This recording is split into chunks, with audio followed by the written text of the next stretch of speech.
Mayor live on Friday, February 27, 2026. And are we on the verge of an attack? I would not say war because we don't know what's going to happen. We don't know. First of all, we don't know if it is going to happen. I'm pretty certain it will. I'll give you my reasons shortly. But what we don't know is what kind of an attack will it be? Will it be a very targeted attack intended to take out some of the assets of the IRGC so that it makes it easier to accomplish regime change? Will it be an attack on the nuclear facilities that either have done some enrichment since the time that they were attacked, or possibly, as the UN says, one of the nuclear facilities apparently they believe is just as active and as full as it's always been, and it was never really hit. So, will that be the target, or will it be both? So, I would say that it's going to be both. There's no point in going through all this if you don't accomplish regime change. And although the president has, up until the last week or two, been very, very, very careful not to say the word regime change, he has several times now in the last 2 weeks said it would be a good thing if there was regime change. And his language, we'll see what happens. I think he said, we're talking later today. We'll have some additional talks today. He's expressed frustration at Iran's refusal to comply with American demands to curb its nuclear program. They, of course, insist that they have to have nuclear capacity and that they never had any intention to have nuclear weapons. Now, that's just, that invites an attack, because that's just a straight out and out lie. You don't need 60, 61, 62% enriched uranium for the peaceful use of nuclear power. It's like 2%, 3%. Second, the really telling blow was, first of all, from the very beginning, going back to 2002 when MEK caught them enriching uranium, they were lying to the world about it. And they continued to lie about it. And they lied to the UN about it. And they just recently lied about it. And finally, they got caught really with what would be the smoking gun when they were caught in Parchin with all of these below ground facilities to extend substantially their rockets and missiles. Well, what do you need missiles for that can cross the Atlantic and carry nuclear weapons if you're not going to have nuclear weapons? What are you going to do? Take pleasure trips? I mean, that's the giveaway. Of course they want they're trying to develop nuclear weapons. And the fact that they're lying about it makes it even that much more dangerous. It shows how irresponsible they are. Also, their regime has been an insane regime from the day that it started. It's a version of the Muslim religion, which is defensible based on the Quran, is insane, which tells you that part of the Quran is insane, particularly the part about not being friends with Christians and Jews, killing them, killing the infidels. Nobody's making that's all in the Quran, and then it's explained further in what are called the hadiths, which are the authoritative additional analysis of the Quran, which is somewhat cryptic, not all that cryptic about killing us. So we're going to have Walid Faraz on later, who, and I really am interested in his opinion of where things are. And as I said, I'm virtually certain there's going to be an attack. What I'm not certain about is what kind of an attack. So I'm anxious to hear someone like Waleed and what he has to say about it. Ted and I have been in very close contact with the MEK people. And as you know, the MEK pulled off the first actual attack. And as I said in one of the things we put out yesterday, it really moved with that attack, right? All of a sudden, from a protest to a revolution. The minute you're attacking the dictator's compound and shooting and killing his guards, and they're shooting and killing you, you got a revolution going on, baby. This is not a protest anymore. Those people are engaged in a revolution. They want to overthrow a regime that has, in the case of the MEK, killed 120,000 of them. You can't find a person in the MEK or the NCRI, which is related to it, that hasn't been martyred, in the sense of father, mother, daughter, son, cousin, relative, best friend, multiple times.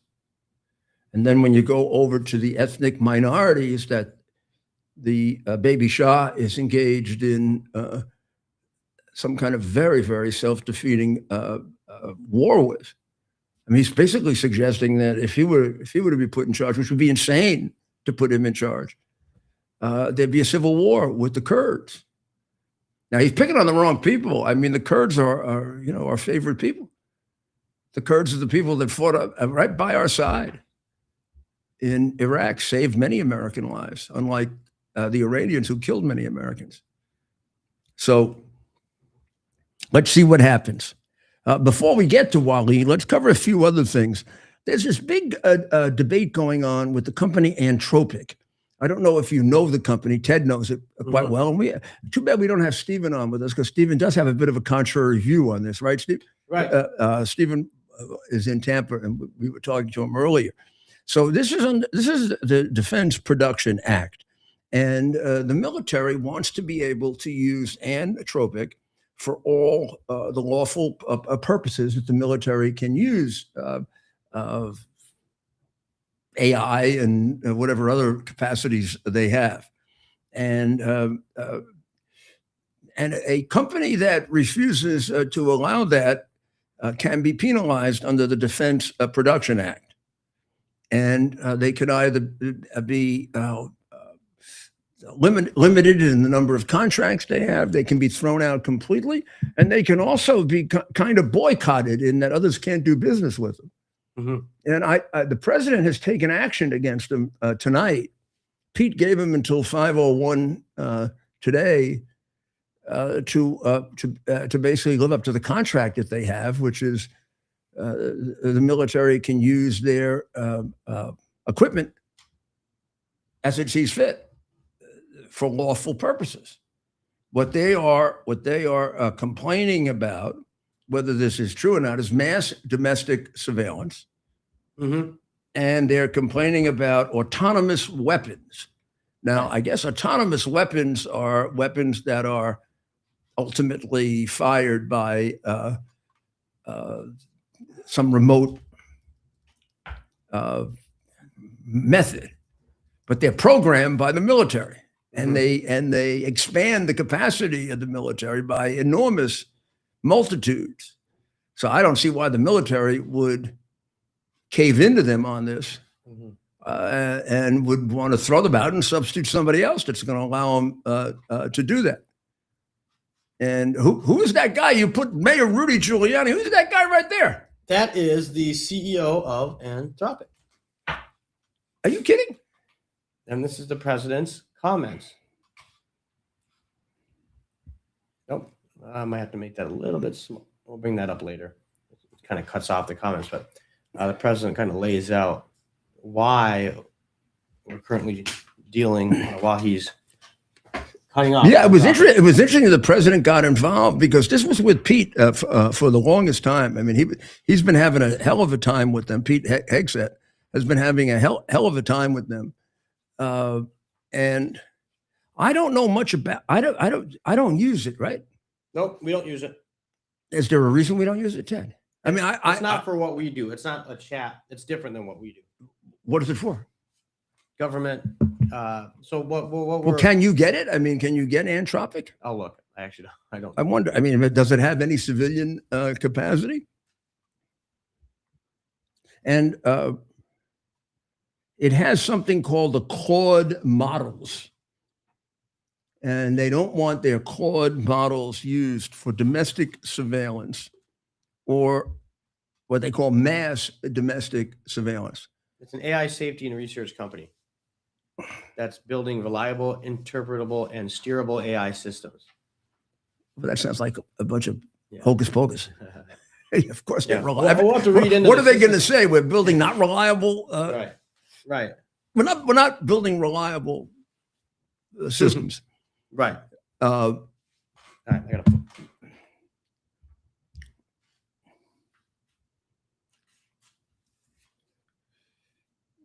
so, anything more on them? Oh, so the president came out. So just to kind of give folks an idea on what's going on here, the president has ordered United States agencies to stop using Anthropic after a standoff with the Pentagon. The company had clashed with the military over how officials wanted to use the AI model. And it's being reported that this could complicate ongoing intelligence analysis and defense work. This, again, President Trump wrote on True Social that Anthropic is a radical left AI company run by people who have no idea what the real world is all about. Defense Secretary Pete Hegseth designated the company a supply chain risk to national security. The label means no contractor or supplier that works with the military can do business with Anthropic. Well, that's a pretty good shot at them. Yep. So they're coming down hard against it. No, for days, Anthropic and the Pentagon had been locked in an escalating battle over how the cutting edge artificial intelligence technology could be used and how it could aid military operations. The Pentagon wanted Anthropic to provide unfettered access to its AI systems without specific, what's being described as safeguards that the company wanted. Negotiations continued through Friday, but there appeared to be little urgency from the Silicon Valley company to reach a deal. So they don't the want president's comments coming out against Anthropic did take Anthropic officials by surprise. Or they didn't think he was going to back the Secretary of War. They don't know him. Well, they're clearly making a mistake trying to strong arm the Pentagon. I don't know. I think some of these tech guys, they have such big heads, right? Well, are they left wing yo-yos? Now look, I mean, I'm willing to, if they're connected to Claude, then there is evidence that the AI model is among the left-wing models. Claude is something we could use. That's kind of like the consumer-facing app, kind of like ChatGPT, right? That's where they don't want them to use. Right.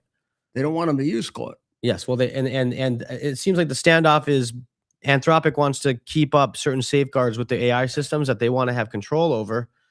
When the Pentagon, the Department of War is saying, no, you're a private company. You will have no say on what we end up doing with this technology. That's, once that, so this, we'll see where this goes. But as of tonight at 5 p.m., government agencies are not to use this AI model. So a whole group of companies, 1,800 companies, have already filed lawsuits seeking refunds for their tariffs that John Roberts is making available to them. Thank you, John Roberts, and costing the taxpayers billions of $130 billion that has to be given back based on pettifogging over the meaning of the word tariff. The president can, for emergency purposes, regulate importation of items into the United States. And that regulation does not include the power of leveling taxes or tariffs. Well, how else is he going to do it? Like take it and do it, I guess, what he could do, Ted? He could do like a Boston Tea Party. right. When they send stuff in, he can throw it in the ocean. Right. That would be okay. Right. And I don't understand Roberts, because Roberts, like me, is a strong believer, intellectually honest believer, that over the course of time, the power of the executive has been whittled down by Congress, and that the, the the Constitutional Convention was quite clear, even though they had an argument that we wanted a strong executive, Right. and that there were quite a number of debates about it, and they voted on it, and they wanted a strong executive. Now, when you say that, that has to be read into how you interpret. Right.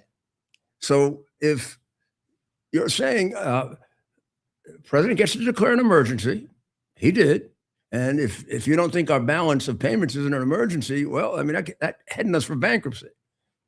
So if we were a private company, we'd be in bankruptcy. So now he gets to regulate commerce. Well, call it a tariff, call it a tax, call it a sanction, call it a financial imposition. The only other way to do it is physically keep it out. How do you regulate it?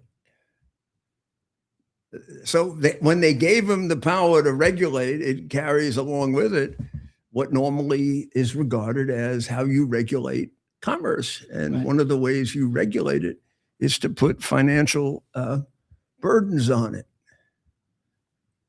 Right.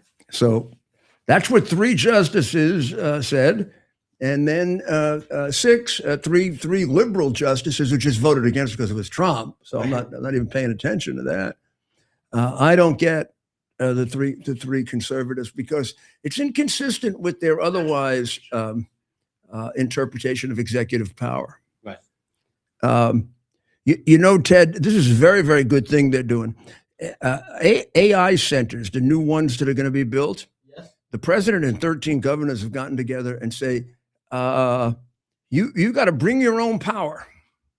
If you want to build an AI center, you can't be taken from the grid.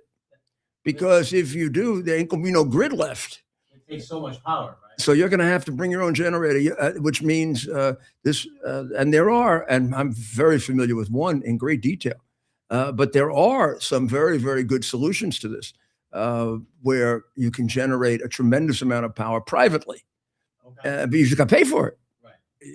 So instead of paying the fees to the public utility, Yes. You bring in your own, you build a generator. You build a generator that can be as effective, maybe even more effective than the public generator. That makes sense. There's got to be some appetite. And it's the only way we're going to get there. I mean, a lot of people feel that the real battle between us and China is who can produce more energy. We know who can be more creative. We know who can steal better. Right. But what we need to know is who's going to be able to create more energy. Now, they'll use coal, and they are using coal. They have all this stuff about how they've like quadrupled their production of coal over the last year so that they can do these AI centers and major computers and quantum computers. And I mean, they'll do anything. They'll burn people if they have to, right? They take their organs out. Why not burn them? Right. I mean, these are savages, the communists, absolute savages. Is Waleed with us now, or should we take a break before? We are still waiting for him. We can take a break. Yeah, why don't we take a break so then we'd have some free time. Yeah, we'll have a free run. U.S. Army Major Scott Smiley paid a high price serving our nation. Scott was leading his platoon in Iraq when a blast sent shrapnel through his eyes, leaving him blind and temporarily paralyzed. Scott would become the first blind active duty military officer before medically retiring years later. Thanks to friends like you, the Tunnel to Towers Foundation gave Scott and his family a mortgage-free, specially adapted smart home. Show your support for America's heroes now. Donate $11 a month to Tunnel to Towers at Here we are, pretty much at the beginning of the process here at this pristine, I call it a laboratory. It's not like a factory, it's like a hospital. This is the beginning of the process for roasting. Deep grain, very good quality. Most people don't use this quality. We deal with small farmers because they like to know who we're dealing with. They give us the highest quality, all organic, non-GMO. You should know all Arabica beans, no Robusto, all Arabica. They're going to go into the roaster, and it'll get roasted for about 20 minutes or so.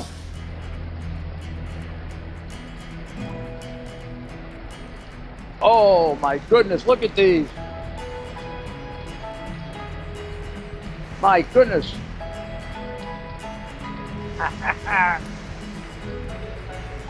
You're going to want to specially order these.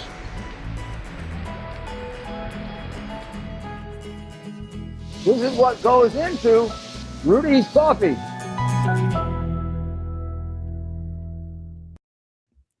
This is Rudy Giuliani back with you aboard the USS Ford. I wish I was. My uncle, same name, Rudy Giuliani, was a gunner on an aircraft carrier. He used to hang out over the sides.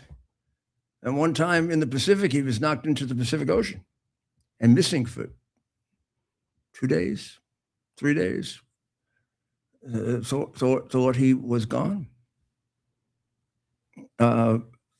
Possibly it happened twice. I know for sure once. So we have with us, everyone knows Waleed Faraz, who's one of the really superior experts on the Middle East and the world in general. Are we on the brink of an attack, Waleed? It seems like we are, and the only question is how? How big is it going to be? What's going to be the strategy? I think he got his briefing today from Admiral Cooper. He's given every signal that he's going to do it. So, but what I wanted to know, do you think that, and what do you think the purpose of it will be? I mean, how will they execute it? 1 day, 2 days, 3 days? What are their targets?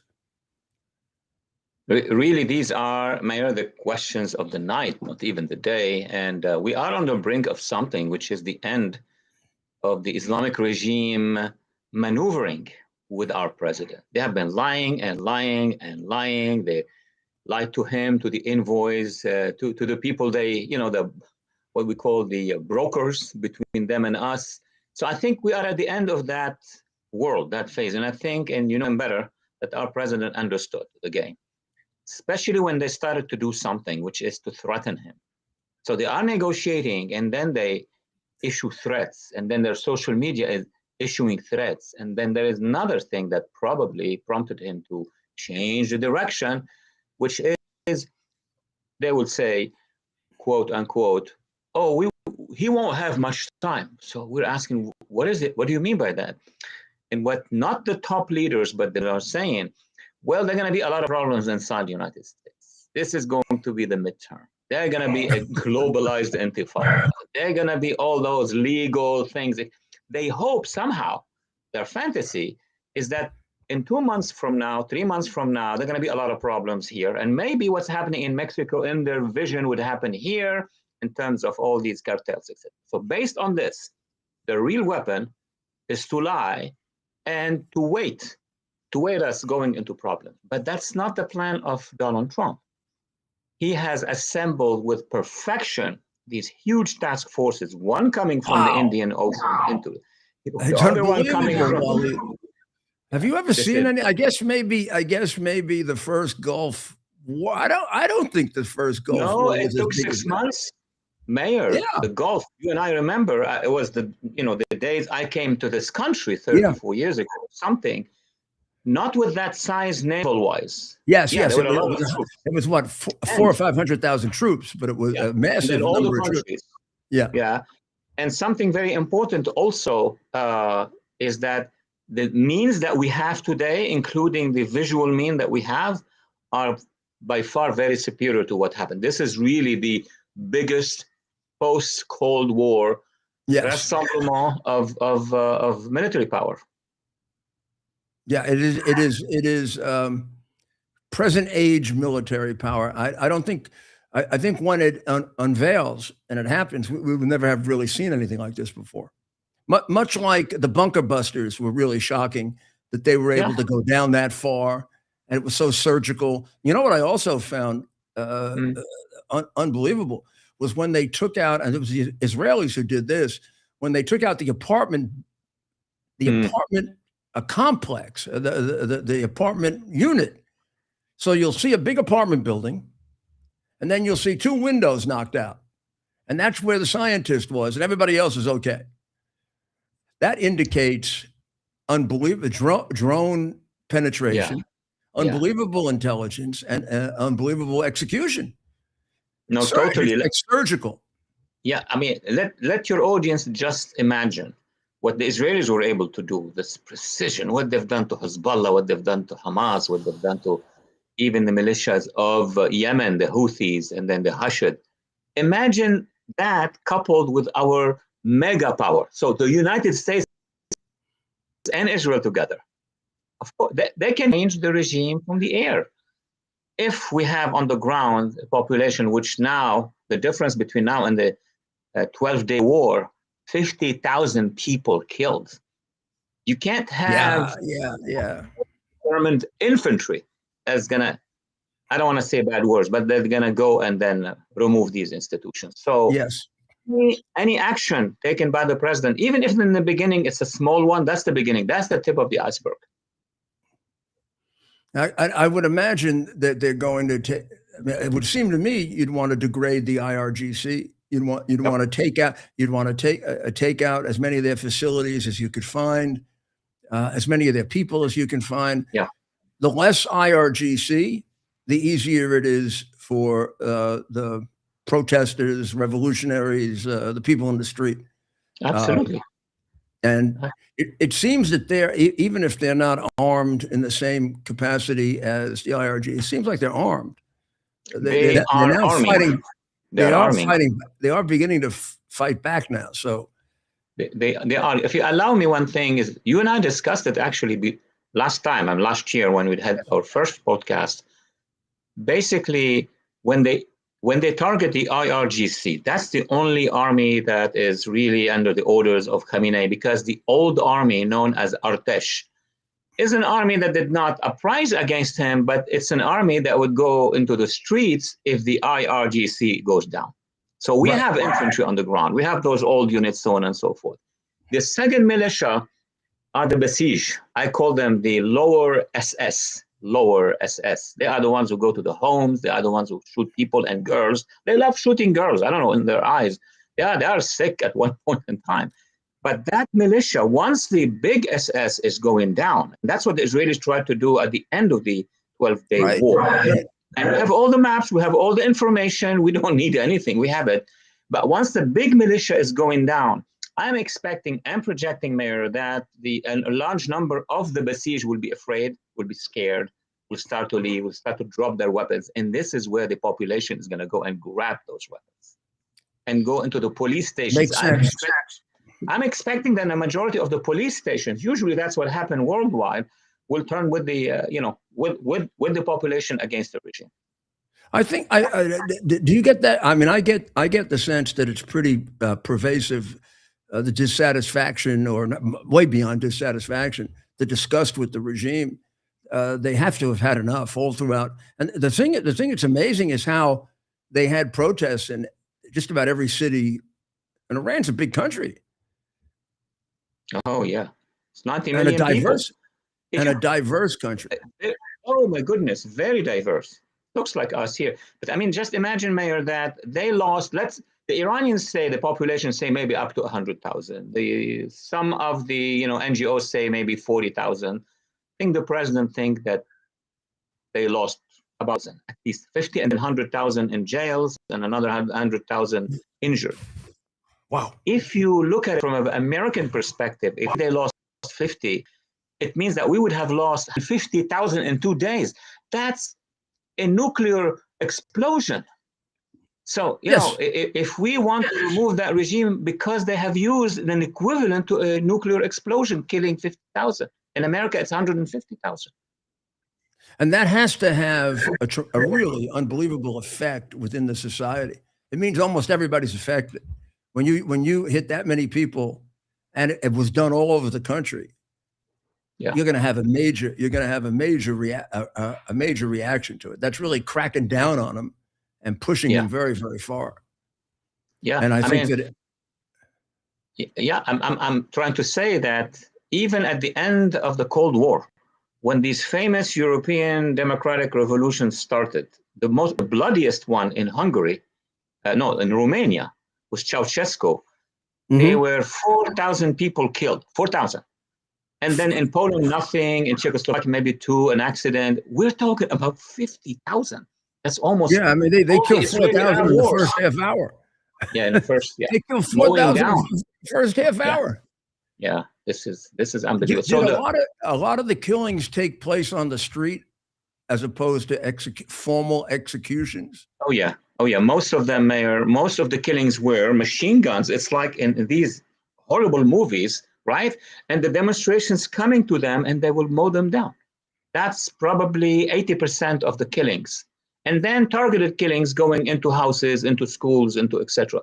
But what is stunning is the fact how many young people were targeted, how many females. I'm waiting for the final numbers. It means that the criminality of that regime has gone through the roof. Yeah. For me, it is very hard to understand how we tolerated it for so long, going back to the Marine barracks and and Soleimani. I heard the explosion of the Marine barracks. I used to live in Beirut, 1983. Wow. Yes. It was 6 o'clock in the morning. There were 2 explosions. One was the Marine barracks, and maybe about 20 seconds after, or 1 minute, the French Rangers as well were targeted. But the Marine barracks. I ran to the roof. It was too short, and I ran up to another roof, and I looked south of us. I was in East Beirut, and this was happening in West Beirut, where the control of the Palestinians before and Hezbollah, and I saw smoke, plump, going up. That was my first encounter with Iranian, terrorism. Oh gosh, you're an unbelievable resource, Waleed. How much responsibility does the regime? I call them the regime of terror.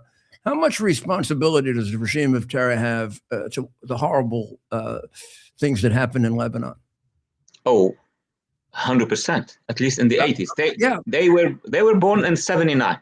That's the first time I had published a small book. 79. I was still at law school, and my prediction was the way I read their ideology. I have an older brother who also, we do analysis together. We were at the dining room, and then we heard machine guns. This was like the precursors of Hezbollah, the PLO. They were all very happy because now a major country turned jihadists.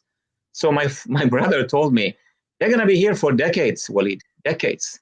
So they were responsible for the major networks of terrorism in the Middle East, in addition to our beloved Muslim Brotherhood, who have the other wing, like Hamas, Al-Qaeda, Ansar. But the Islamic regime in Iran has the biggest. And the Sunni Shia division didn't really stop it, right? They spread out beyond Shia. I'm talking about beyond. I'm talking about the Iranians. Oh yeah, the Iran regime. I mean, the regime installed the Khomeinis. That's their name, the Khomeinis. Right. They were the ones to invent, both aisles of the jihadists coming together. They had many Sunnis with them in Beirut, in Syria, and elsewhere. And the Ikhwan, my goodness, they also learned from them, so they could also mobilize Shia and Ismaili and others. So these are the two, we call them the two monsters of jihadism, or dragons. Dragons is better of jihadism. That's what we are facing in the Middle East right now. I mean, it was part of the empire they wanted to create, right, across the Middle East, and then to Syria. Yeah, I mean, they have names. They have names, Mayor. After we pulled out of Iraq and couldn't get a status of forces agreement, they literally for a long time were running Iraq. Absolutely, absolutely. I mean, they have divided. Remember the Yalta Agreement at the end of World War II between the Soviets and the Americans on how to divide everything after the Nazis are down. So they had their own Yalta Agreement in Khartoum in 1992. I was beginning to write my PhD dissertation and was reading these minutes. I said, "What?" And where were you? Now, Where were you then? In at the 92, University of Miami. I was in Miami. That was my Miami. couple first years But as you an had come- American. you had come from Lebanon. Yes, I landed here on October 4th, 1990. And by 1991, I was doing my PhD dissertation in political science. And I was devouring and reading everything coming from the region. And I started my journey here to educate and inform the American public because we know that the final battle is going to be with America. Imagine if there is no America. There is nothing out there. There's no free world. Yes. There's no free world. Of course, it's the final battle, and he makes it so clear with that death to Israel, death to America. I mean, they never failed to put America into it. Never failed. Before America was even interested in them, it was I used to hear, of course, the Arabic version, "Al-Mautu to America," death to America, death to America. I said, you never had a war with America before. Why are you threatening America? The infidels. These are the kuffar. These are the infidels. And the Khomeini's model in Iran had a different name. The Salafi Sunni model is basically the caliphate. We're familiar. But the other side, they call it the imamate. You know why? Because they are waiting for an absent imam who, according to their ideology, is going to re-emerge from beyond the horizon and come to rule the Khomeinist imamate. That's a Shia belief? That is an offshoot of the Shia that now is controlling the largest Shia country, which is Iran. But there are many Shia who are against them, of course, like many Sunnis who are against them. Like, right. Of course, we know the UAE and Saudi Arabia and Egypt under Sisi, they were all resistance against the Brotherhood, although sometimes they fight against each other, but that's not the issue. The same for the Shia. You have a lot of liberal Shias, liberal in the sense of anti-jihadists. But Khomeinism emanated from the Islamist of the Shia side. And there are prevalent in Iran, in Iraq, in Lebanon, where Hezbollah is, and in Yemen with the Houthis. They're very, very helpful. Thank you very much, Waleed. You know, am I being too optimistic if I say if we eliminate the Ayatollah, we eliminate this regime, the chances for peace in the Middle East become much more realistic and really possible? First of all, half of the battle with the jihadists will be over. And that half, which is controlled by Iran, will become our ally. Imagine a nation of 90 million with all these resources becoming the allies of Donald Trump. Just imagine that. That'd be crazy. Oh my goodness, I'm going to say a prayer for that, my friend. I love this aircraft carrier behind you. Isn't that nice? I have it right there. It's amazing. It's like you're going with them. We're all going with them. It's the greatest warship ever created on this earth. And, you know, I don't like war. I don't like killing. Nobody likes war. This will, I keep thinking when I go back to the hostages and the Marines, had this been done earlier, a lot of people would be alive today that aren't. But it's got to be done. You know, when I'll see you in a few days and have a cappuccino, maybe the world would have already started. Oh my goodness, isn't that unbelievable? Yes. Maybe it's happening. Maybe we'll go to Tehran together. Maybe a special plane with somebody very important. Yeah.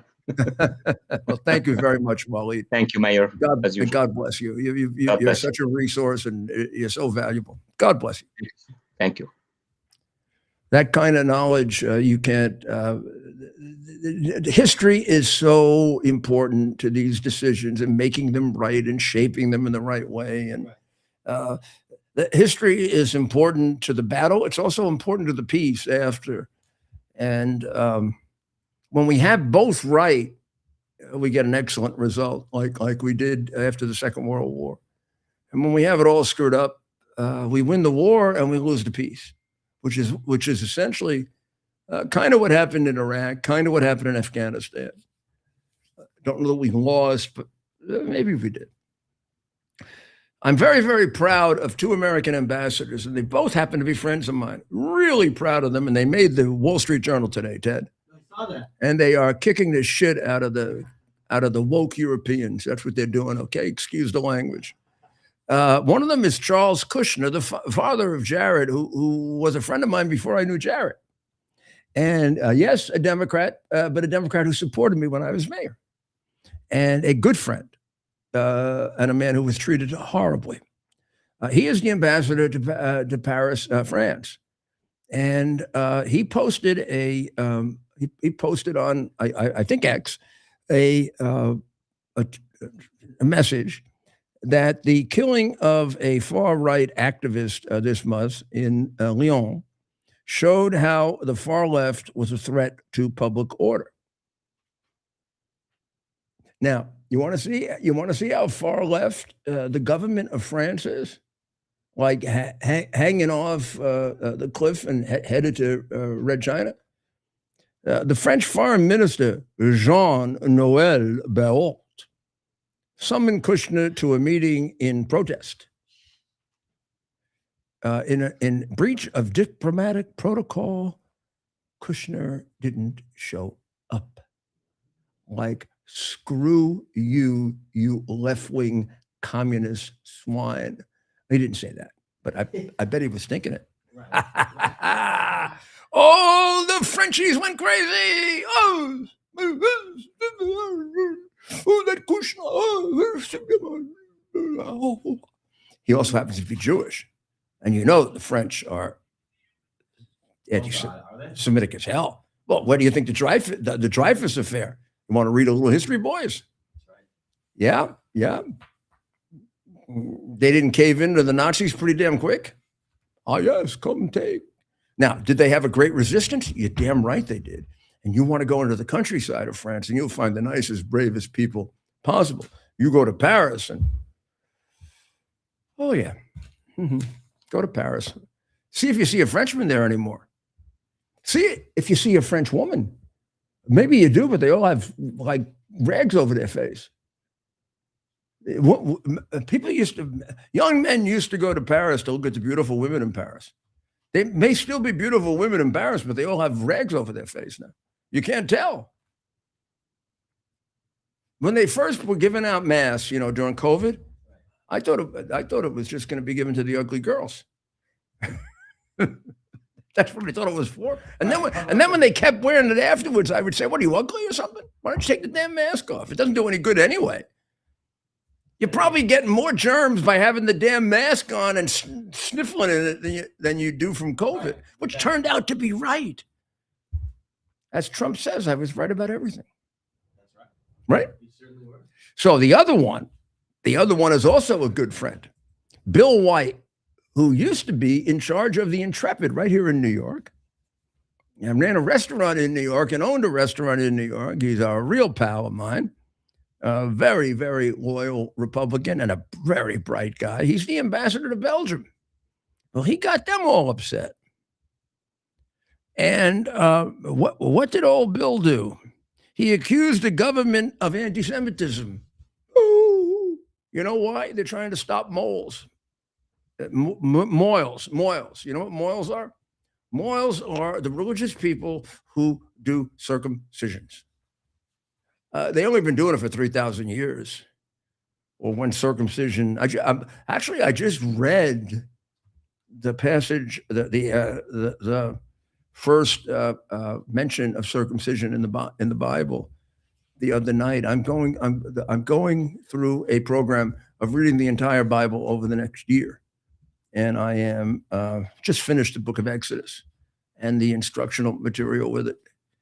And I think I'm on schedule. It seems to me I must be a little bit back. So I'm going to have to catch up a little because I missed a week. Are you following the church calendar?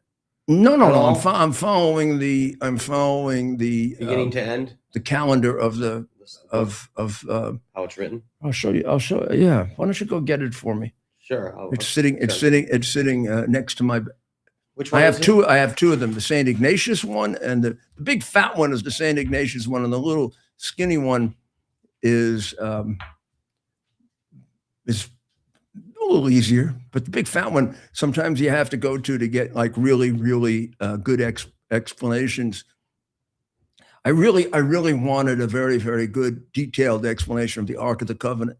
Exactly what is that? And I had to go to the St. Ignatius Bible for that. I recommend it, whether you're religious or not. It's a great no. That's a missile. Sorry. That was my bad. Missile. That's for Sunday. Second week of Lent this Sunday. So Bill is accusing them.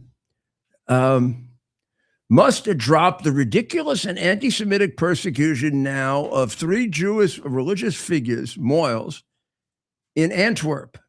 We got Moyles in New York. I've been to any number of circumcisions of my Jewish friends' children. Not that I look. If you can, first time you see it, you're going to faint. This is the one that I use most often.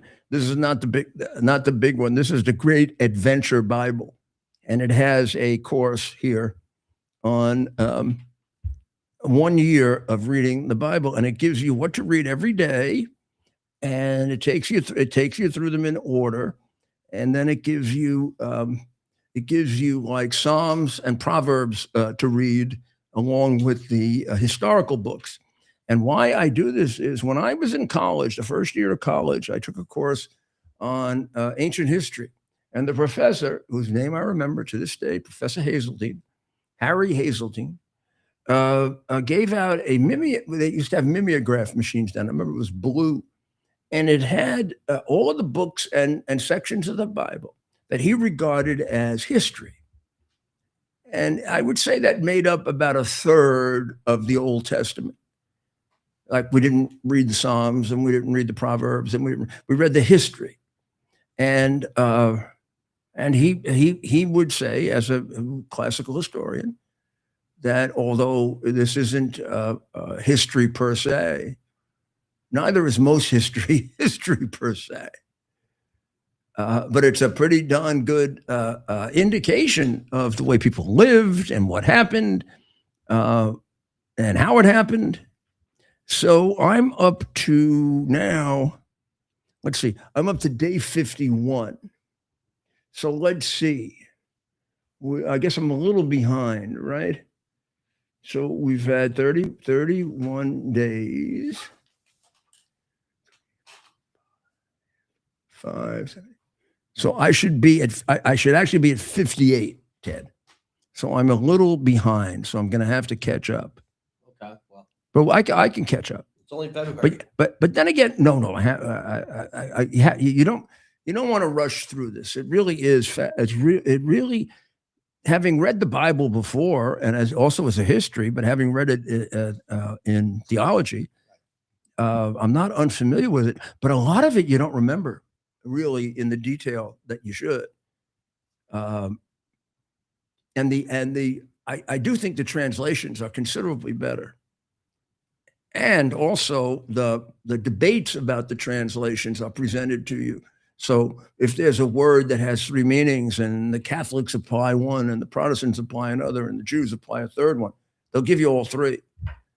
And you can almost see why the interpretation comes out that way. And of course, I use a Catholic version, but the other one, which is the bigger one, which Ted would get a hernia if he brought that one out here. It's like this big. It's like this. That one really gives you everybody's interpretation of it. I recommend reading the Bible either that way or whatever appeals to you. I've always found, even when I didn't go through a disciplined reading of the Bible, I've always found it enormously comforting and helpful to read the Psalms. I think they're the most beautiful poems ever written, supposedly written by King David. And the poetry of them, particularly in a good translation, is, oh my gosh, this is amazing. It's amazing. Fabulous. And of course, a lot of them have put to music by some of the greatest composers ever. And I'm a tremendous lover of music. So I got to know the Psalms that way, even more than I did reading them. So Bill is basically saying, you keep your hands off the Moyles, huh? Hey, by the way, if the Moyles decided to rebel, they decided to do non-consensual circumcisions, you'd be in a lot of trouble. The attack of the Moyles. After the dust-up between Kushner and the French Foreign Ministry, Barrot said he would no longer be allowed to meet with government officials. Gee, that must be a break, Charlie. You don't have to meet with those French. You're pronouncing it incorrectly. You don't say. Their accent. You say pauvre. You don't say pauvre. You say pauvre. You know what I started to do to them? Like when they pronounce English, they screw it up. You know, I take you to the hotel. No, not hotel. Hotel. Man, did they get upset? They do that to you. You know, they do that crap where if you get the word a little off, they not pauvre. So they have terrible accents. Hotel. I'll take you to hotel. You got to take me to the hotel.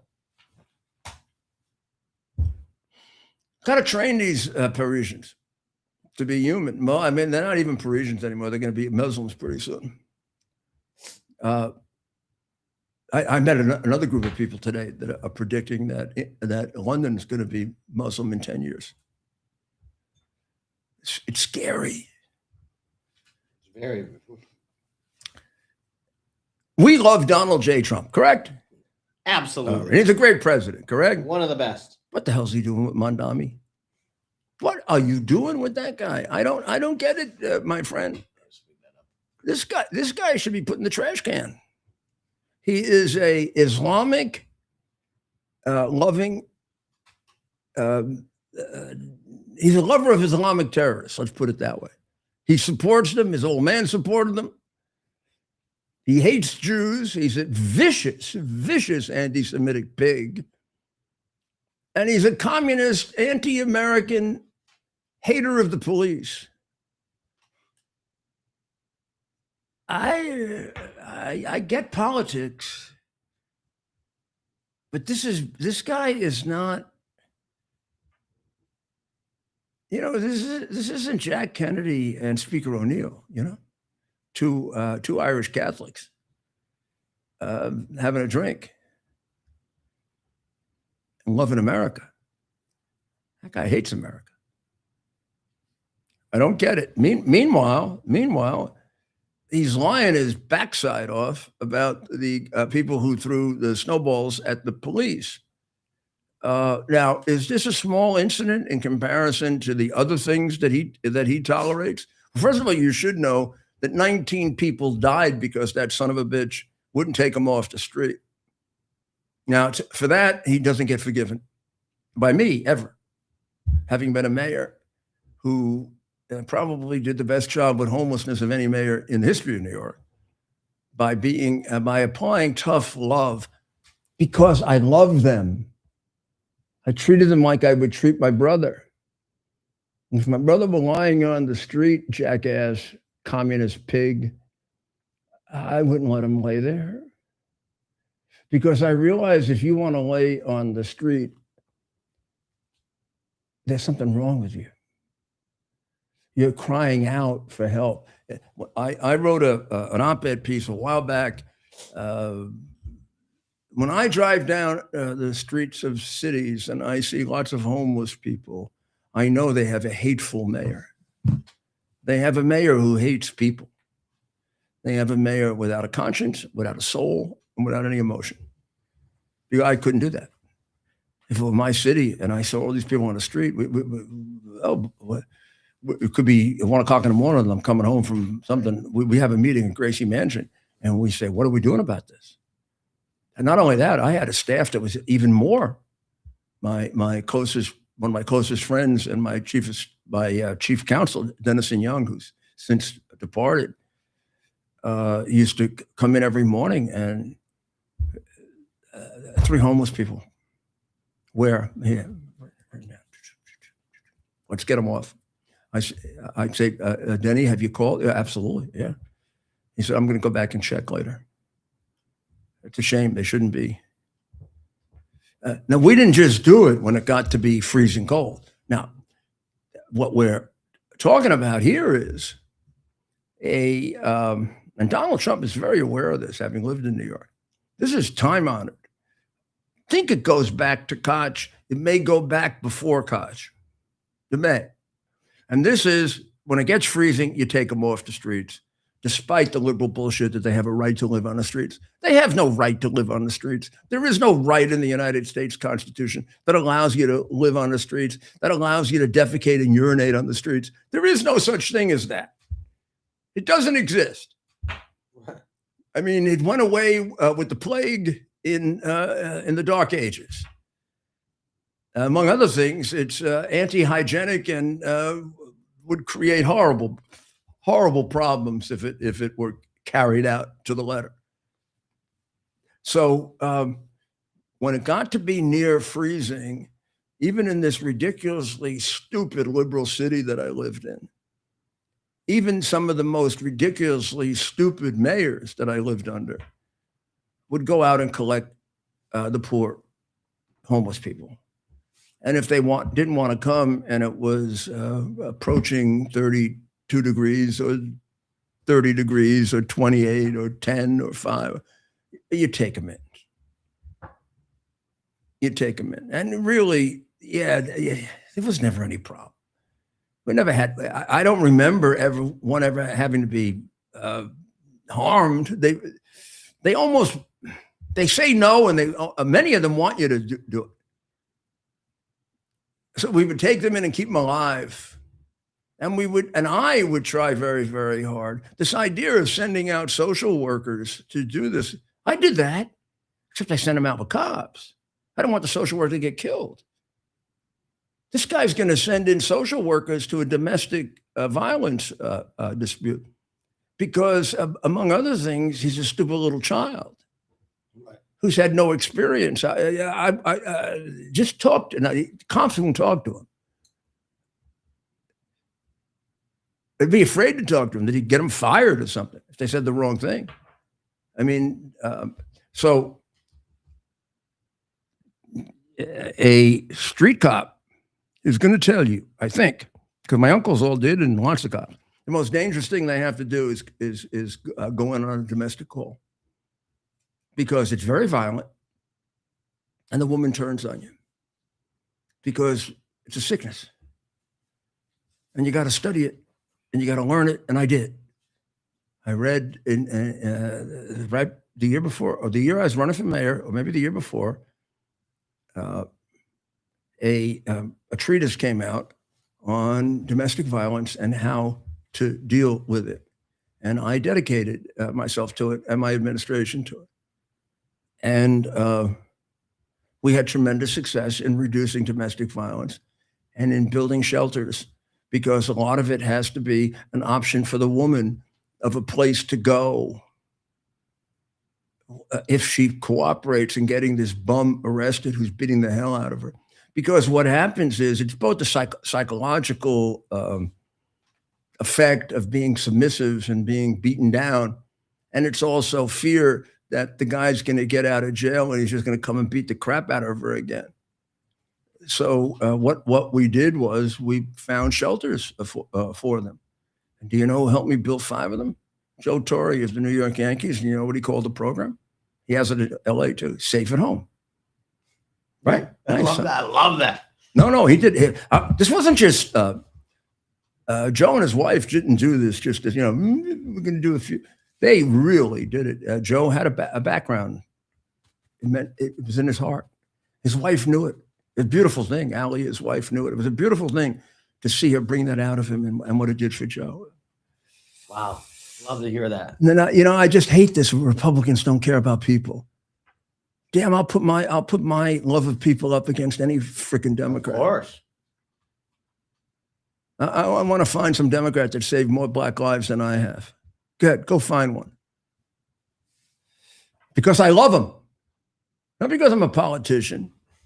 I don't know. I guess I was a politician. My father never wanted me to be. He said You were a leader. He said they were all crooked. I get maybe. There's a difference. They turn out he's right.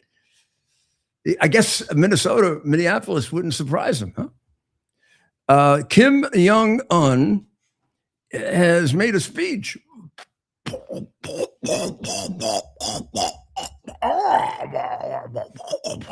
And he has made an offer.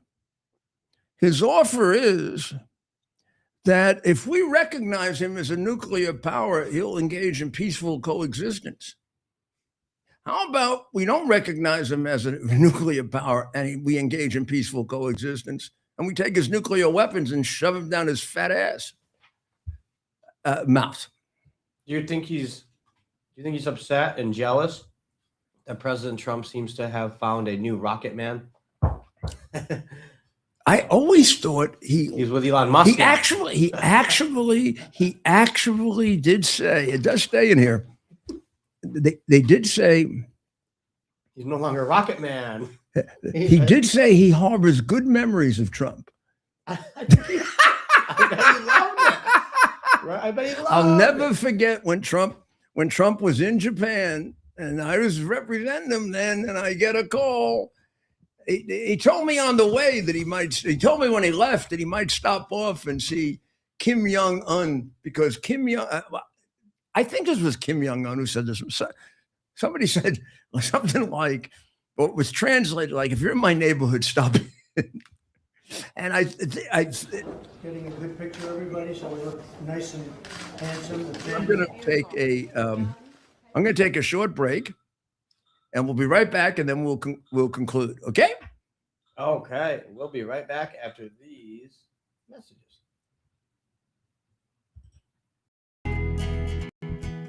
Here we are, pretty much at the beginning of the process here at this pristine, I call it a laboratory. It's not like a factory, it's like a hospital.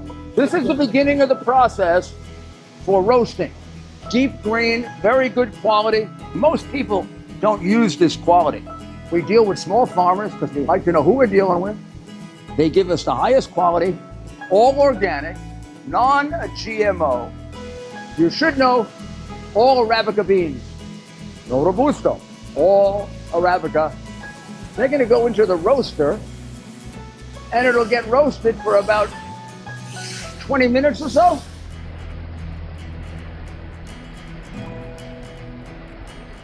Oh my goodness, look at these. My goodness.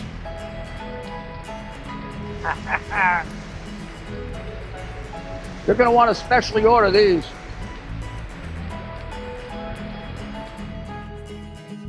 This is what goes into Rudy's coffee.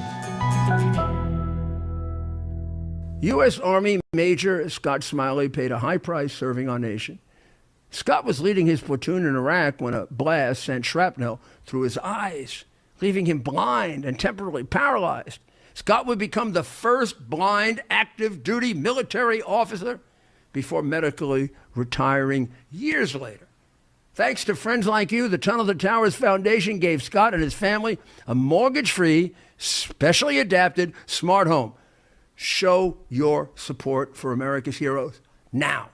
Donate $11 a month to Tunnel to Towers at T2T.org. Are you ready for some action? I'm ready for action. Get the Elite TV plan only through the portal. 218 channels, and it's only $69.95 a month. Wow. Including your free portal. That's cheaper than everyone else. Your favorite sports, movies, news, Wow. even daytime dramas. We're talking about ESPN, OAN, Newsmax, channels you can't get anymore in certain areas. Compared to the competition, this is a way better deal. Endless selection. Not to mention all the free music channels. There's over 700 premium and classic movies all ready to go. Wow. Plus, they got catch-up TV that allows you to go back and watch what you've missed or want to watch again. Cut your cable in half and get twice as much for free. Way more channels for half the cost. After the first year, the subscription then drops to $57.95 monthly, Wow. where you change or upgrade anytime. Go to QUXNow.com and get yours today. Use promo code RUDY.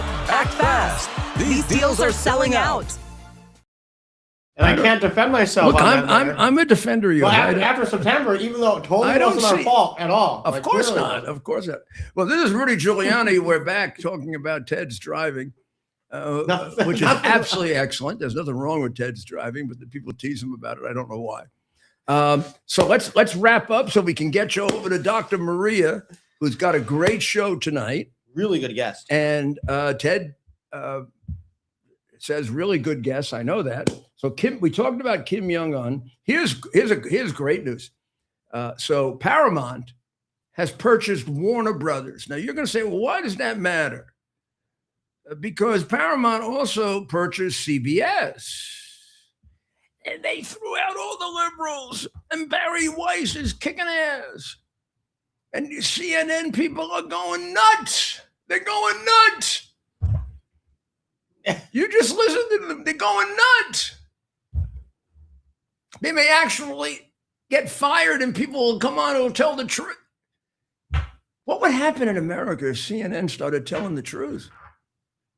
Wow. Unbelievable. And they're saying, this is terrible. Paramount should not be able to own CNN and CBS. Well, how can NBC own NBC, CNBC, and MSNBC, and NBC Sports, and NBC this, and NBC brainwashing operation, and university? How can they own all that? This is, of course, because they are allowed to. They're allowed to own it because they subscribe to the Marxist agenda, and these guys won't. We got to change the prevailing message in the media. All we want is fairness. All we want is fairness. Tell both sides. You know, don't pretend that illegal aliens aren't killing people like you were doing for a long time until you got called out with Lake and Riley.